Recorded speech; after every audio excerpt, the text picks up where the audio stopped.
I've always believed that trust is a fragile thing. You think it's solid, built on years of connection, routines, habits, and shared moments, until something tiny, like a message notification, shatters it completely. Maybe that's why this story hit me harder than I expected. It reminded me of a moment in my own life, when someone crossed a boundary I didn't even realize mattered to me until it was violated. And when I tell you what happened to Marcus and his wife, you'll understand exactly what I mean. Sometimes the real danger isn't outside the house. It's the person who thinks they have a right to step inside it.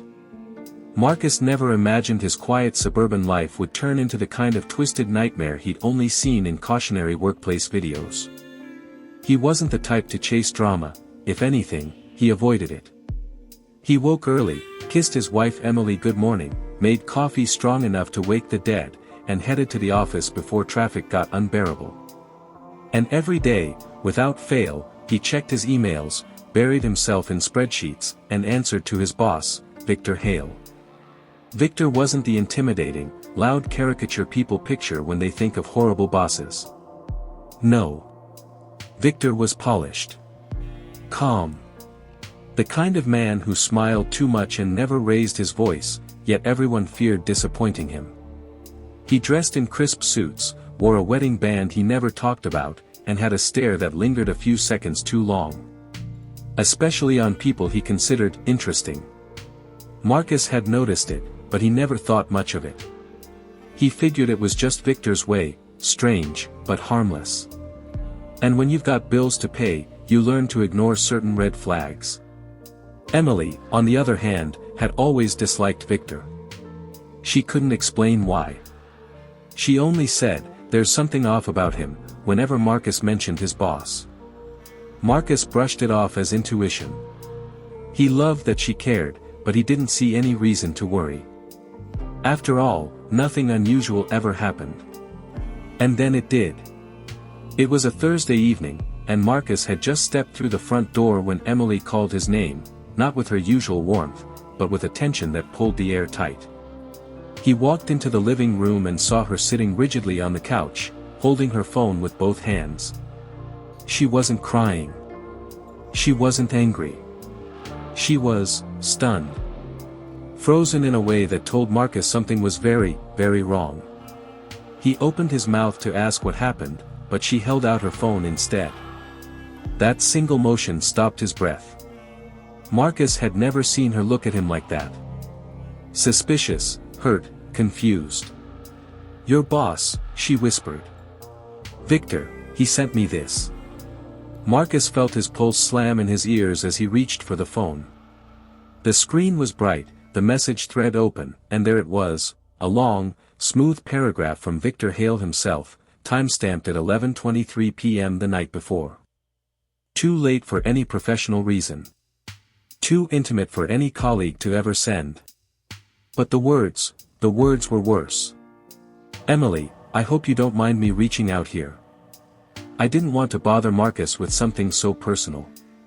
I just wanted to tell you that you looked absolutely radiant in the photos he shared at work. He really is lucky. Maybe someday we can all have dinner together. I'd love to get to know you better. Radiant. Get to know you better. And dinner." But it didn't stop there. When she scrolled up, Marcus saw previous messages from Victor, small comments, subtle compliments Emily had ignored because she thought they were spam or some kind of mistake. She didn't even know who Victor was until Marcus told her his name a few weeks earlier. And now the pieces clicked together in a cold, sickening way. Marcus felt heat crawl up his neck, but his hands went numb. He read the message again. And again. Then a third time, as if maybe the meaning would change. Emily watched him, her voice thin. "Did you send him my profile? Did you tell him about me?" Marcus shook his head slowly. "No. I mean, I showed him a picture on my phone once. But I didn't give him your username. I didn't, Emily, I swear I didn't do anything." Her jaw tightened. She believed him, but something else bothered her. "He said the pictures you shared. What exactly did you show him?" Marcus remembered immediately. It was harmless, or so it had seemed. A team lunch, everyone joking about weekend plans, someone asking who had the most attractive spouse. Victor had asked to see a picture of Emily.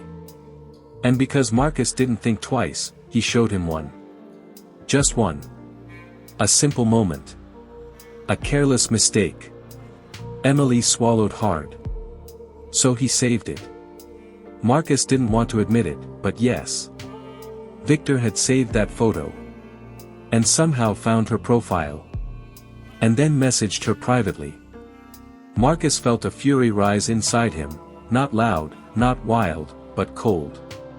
The kind of anger that makes your breath shallow because your mind is too busy calculating everything that suddenly doesn't add up. He sat beside Emily, and she leaned away just slightly. It wasn't rejection. It was fear. Not of him, no, but of what this meant. For them. For their lives. Did you respond? Marcus asked. No. I wanted to talk to you first. He followed me last week. I didn't tell you because I thought maybe it was someone random, but now, she shivered. Now I'm not sure. Marcus felt the floor shift under him. Followed. He felt his stomach twist into something sharp. He asked her what happened, and her explanation was the kind that makes you breathe differently. She'd been walking from the grocery store to her car. A man in a dark sedan parked behind her, engine still running. He didn't get out. Didn't speak. Just watched her. She'd felt eyes on her but forced herself not to look. She stepped into her car, locked the doors, and drove away as fast as she could. She never saw his face. But the next morning, Victor made a casual comment to Marcus about the little farmer's market near Ridgeview Plaza. Marcus had never mentioned that place to him. His chest tightened painfully. This wasn't harmless admiration. This wasn't curiosity. This was obsession. And obsession, Marcus realized, always escalates. He took a deep breath and tried to steady his voice. Emily, I'm going to handle this. I don't care what it costs me. He crossed a line. She looked at him, eyes wide. I don't want you to get fired. Or worse. Marcus understood that fear. Victor wasn't the kind of boss who would react with childish retaliation. If Victor wanted to ruin someone, he'd do it quietly. Elegantly. Without leaving fingerprints. Marcus looked at the messages again. The wording. The tone. The late-night timing. And something else caught his eye, something he hadn't noticed at first. At the very bottom of the screen, part of the message was cut off. Emily scrolled down reluctantly. There it was. A new line. I hope you're awake. I'd love to talk more tonight if you're up for it. I promise I won't tell Marcus. Marcus felt something in him snap. He stood so abruptly the couch shook. He paced the room, rubbing his hands through his hair, struggling to stay calm. But calm didn't exist anymore, not in this house, not in this moment. Every second felt like fire pressed to the skin. Emily watched him, a knot in her throat. What are you going to do? Marcus stopped pacing. He looked at her with a clarity that terrified both of them. I'm going to find out when he started this. And he did something he never thought he would. He scrolled up through Emily's messages with another man. Not because he doubted her. But because he doubted everything about Victor. The oldest message was from nearly 3 months ago. 3 months. He closed his eyes as the realization sank in. During those 3 months, Victor had looked him in the eyes daily. Complimented his work. Asked about weekend plans. Suggested team outings. All while secretly messaging Emily behind his back. Marcus felt sick. His hands shook. He sat down again, elbows on his knees, trying to breathe. I should have seen it, he whispered. I should have known. Emily touched his arm gently. You couldn't have known. You trusted him. Marcus hated the word trust. It felt poisoned now. He told Emily he needed to read every message, no matter how painful. She nodded, and together they scrolled. And with each scroll, the silence thickened. There were subtle compliments from Victor. Innocent questions disguised as friendliness. Mentions of things Marcus had told him privately, personal details, routines, even a joke about Emily's favorite tea brand. Victor had been collecting information. Piece by piece. Quietly. Patiently. Marcus felt cold sweat on his neck. This wasn't just inappropriate interest. This was someone building a psychological blueprint of his wife. Of their marriage. Of their lives. Emily flinched when they reached the most recent message before the long one from the night before. Victor had typed. "Does Marcus ever tell you how much I do for him at work? Sometimes I think he doesn't appreciate me. But you seem like the type of woman who understands value." Value. The word tasted rotten. Marcus whispered, "He's testing boundaries." Emily nodded slowly. "And you're the leverage." Marcus knew then, this wasn't admiration. This wasn't flirtation. This was leverage. Victor wanted control. Over Marcus. Over his home. Over his life. Marcus felt something shift inside him, a determination shaped by fear and fury working together. He knew the next step wouldn't be simple. It wouldn't be safe. But he had to protect Emily. And himself. Because this was no longer a workplace issue. This was personal. Before he could speak again, Emily hesitated. "There's something else I didn't tell you." Marcus turned slowly. "What is it?" She looked down at her hands. "He tried to call me. Twice." Marcus felt the world tilt.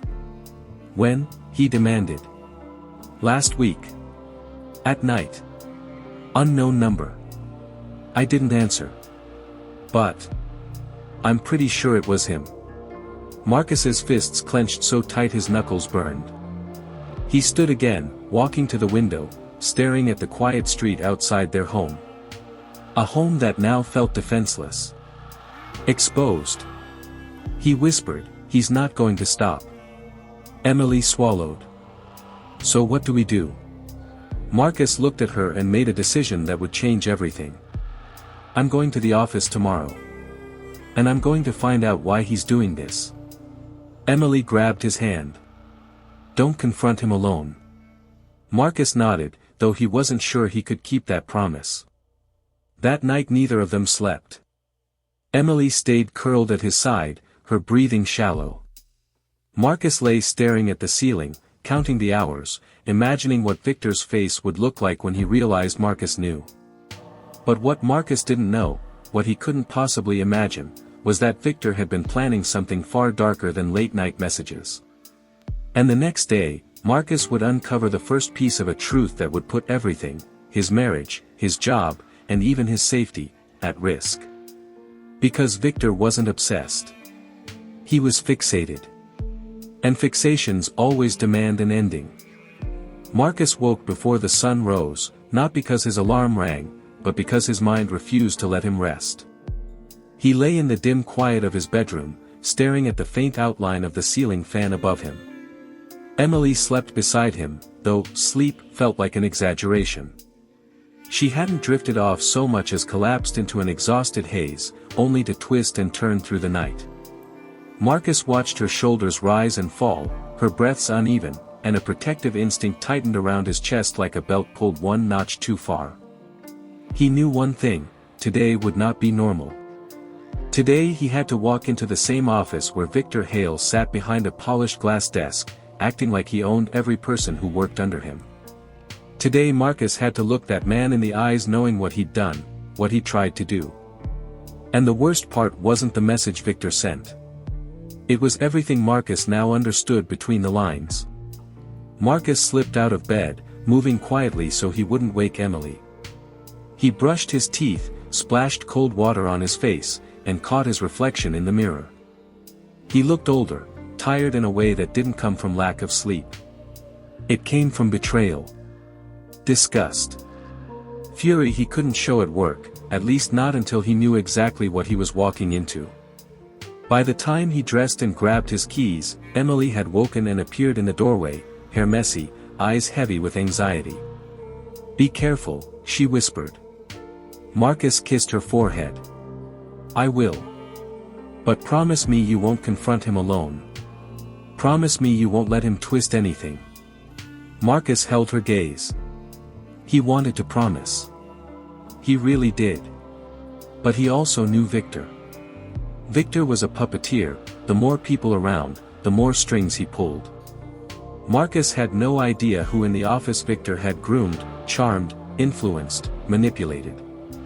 He didn't know who would take his side or who would quietly betray him. Still, he nodded. "I'll be careful." He walked out the door and drove to the office with his heart pounding steadily, like a drumline warming up before a battle.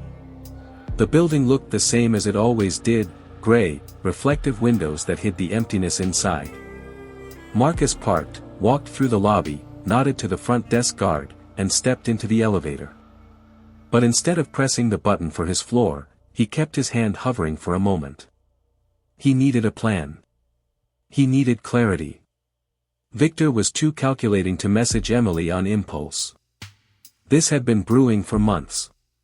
So the first thing Marcus needed was proof he could use without giving Victor a chance to bury the evidence. The elevator doors opened, and Marcus stepped out into the open office space. People sat in cubicles, typing, drinking coffee, chatting. Normal. So painfully normal. He wondered how many of them had noticed something off about Victor. How many had seen him lurking around personal conversations? How many had shrugged it off, just like Marcus had? He walked toward his desk, trying to keep his breathing even. Before he could sit down, someone tapped his shoulder. It was Alyssa, a coworker who'd been in the department longer than anyone else. She usually greeted Marcus with a bright smile, but today her face was tight. "Can I talk to you?" she asked quietly. Marcus nodded. They stepped into a small meeting room.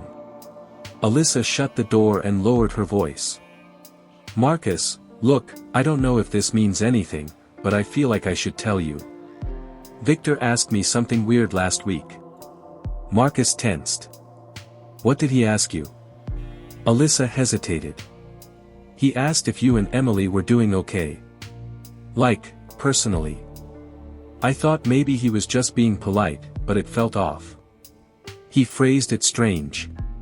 He said something like, 'Do you think Marcus feels secure at home?' I remember because it made me uncomfortable." Marcus felt his stomach drop. Victor had been probing. Testing. Trying to see how stable their marriage was. Or how easy it would be to wedge himself inside it. "Did he ask you anything else?" Marcus asked. Alyssa nodded. "He asked if you ever seemed distracted at work lately. He said he was worried about you. But, he didn't look worried. He looked curious." Marcus swallowed the bitterness in his throat. Victor hadn't just been stalking Emily, he'd been observing Marcus too. Studying him. Calculating weaknesses. "Thank you," Marcus said quietly. "It matters. A lot." Alyssa nodded sympathetically and left the room. As soon as she did, Marcus felt the walls tighten around him. Victor wasn't just violating boundaries, he was preparing for something. Something bigger. Marcus stepped out and looked across the office toward Victor's glass-walled office. Victor wasn't there yet, which gave Marcus time. He headed straight to the IT department. He found Darren, the only person in the building who didn't seem intimidated by Victor. Darren was the kind of guy who drank 3 energy drinks before noon and could retrieve a deleted file from a burning hard drive if he was motivated. Marcus approached his desk. "I need your help. And before I tell you anything, I need to know I can trust you." Darren raised an eyebrow. "Dude, I've seen things in this office I'll probably take to the grave. So yeah, try me." Marcus explained the situation carefully, not mentioning Emily's messages directly, but saying he believed Victor had been accessing personal information about employees. Darren's eyes widened for a moment, then narrowed. "Yeah, that tracks," he muttered. "He's real big on monitoring things." Marcus felt a chill. "Monitoring what?" "Everything," Darren said. "Traffic logs, private networks, ID swipes, desk cameras. He plays it off as security protocol, but the guy has access to more data than he should. And he checks it. Actively." Marcus didn't know whether to be grateful for the information or terrified by it. "Can you tell if he looked up my personal files?" Marcus asked. Darren leaned back. "Maybe. But if I search, he'll know someone accessed those logs. It'll ping his notifications." Marcus exhaled slowly. Victor had built a digital web around the office. But Marcus couldn't back down now. Not after everything he'd seen. "Do it anyway," Marcus said. "Please." Darren hesitated, then nodded. "Give me 20 minutes. Marcus walked back to his desk, heart hammering. He tried to look busy, but his mind spun with dread. Every few seconds, he glanced at Victor's office. Still empty. Then, 15 minutes later, Darren messaged him, "Come now." Marcus slipped away unnoticed and returned to the IT room. Darren turned the monitor toward him. "You're not gonna like this," he warned. Marcus braced himself. "Victor accessed your employee file 14 times over the last 6 weeks, Darren said. And he opened your emergency contact form. The one with Emily's phone number." Marcus felt a coldness spread across his chest. "He also checked your schedule," Darren added. "Your time off requests. Your badge scans for when you leave early. And, there's more." Marcus stared at him. "What else?" Darren clicked another folder. "He looked at your performance review drafts. The ones not finalized yet. He can change them before your manager even sees them." Marcus's jaw tightened. Victor had been preparing leverage. Not just over Emily. Over Marcus's career. And then Darren clicked the last file. Victor had saved a screenshot of Marcus's employee badge photo next to a zoomed-in image of Emily from one of the pictures Marcus had posted on the internal team board months ago. It wasn't an accident. It wasn't curiosity. It was fixation. Marcus's vision narrowed. The room seemed to fade. His pulse hammered through his ribs like a fist trying to escape. "He's building a behavioral profile," Darren murmured. "This is messed up." Marcus nodded slowly. "I need copies of all of this." Darren hesitated. "Dude, if he finds out."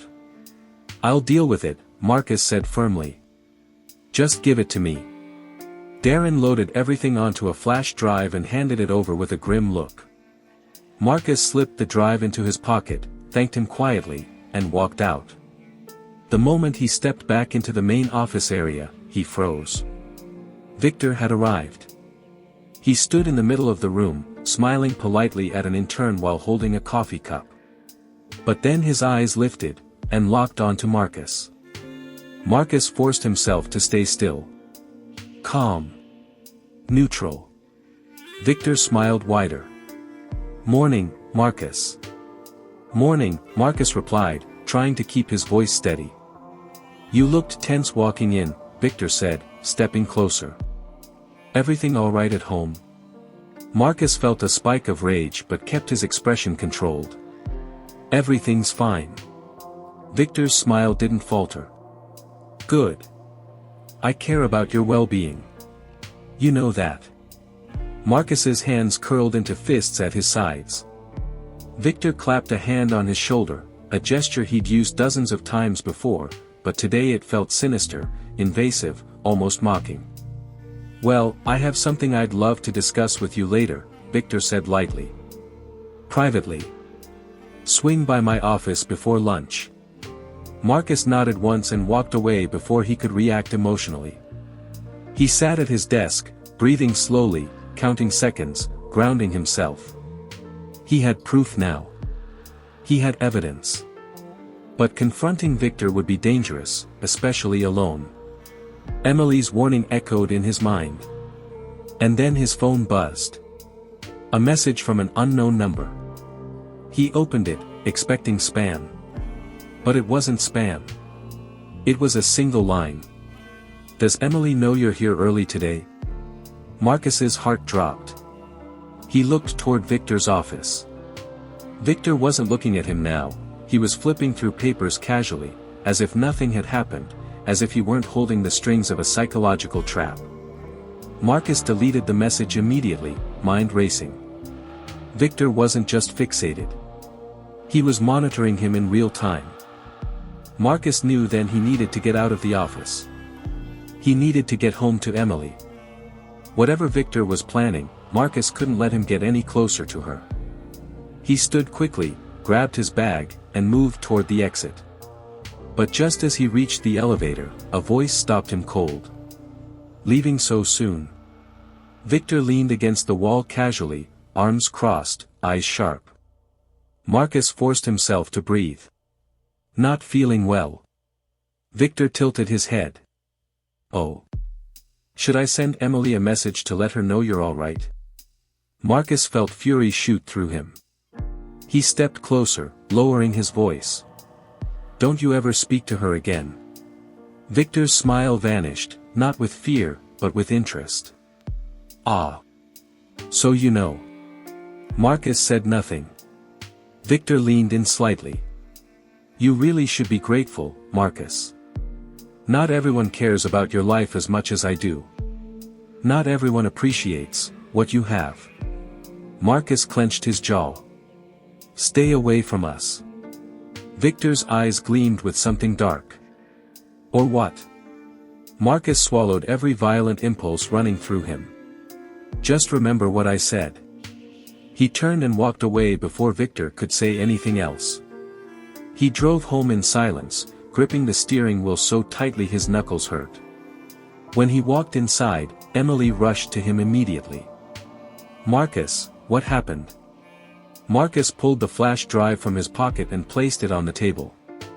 "This is what he's been doing," he said quietly. Emily stared at it, then at him. "Do we go to HR? The police?" Marcus shook his head slowly. "Not yet. If we go to HR, he'll bury it. If we go to the police without more evidence, he'll spin it. We need something undeniable. Something he can't manipulate." Emily's hands trembled. "So what do we do?" Marcus looked out the window at their quiet street. "We watch him. We stay alert. And we wait for him to slip." Emily swallowed hard. "I'm scared." "I am too," Marcus whispered. "But we're going to get through this. I promise." That night, they double-locked every door and window. Marcus stayed awake listening for sounds outside. Emily slept restlessly beside him.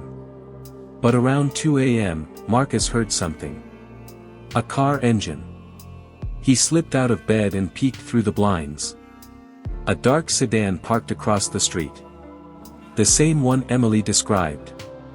Marcus's breath froze. And as he watched, the driver's door opened. A tall figure stepped out. And through the dim light, Marcus saw the unmistakable outline of Victor Hale. He wasn't messaging anymore. He wasn't observing from afar. He was here. Watching their home. Waiting. Marcus's pulse roared in his ears. He stepped back from the window, shaking with adrenaline. This wasn't obsession anymore. This was escalation. And Marcus knew, with absolute certainty, that the ending Victor wanted, was getting closer. Thank you for staying with me through this entire story. I know it was intense, and honestly, when I first heard it, it reminded me of how unpredictable people can be, and how important it is to protect what truly matters. If you've ever been in a situation where someone crossed a boundary or tried to influence your life in ways you didn't expect, you know exactly how heavy this kind of experience can be. I appreciate you taking the time to be here, to listen, and to go through every moment of this with me. If you enjoy stories like this, real, emotional, unpredictable stories that make you question people's motives and keep you hooked until the last second, I'd love to have you join me for more. Make sure to subscribe, hit that notification bell, and stay close, because there are many more stories coming that you won't want to miss. Thank you again for being here, it truly means a lot.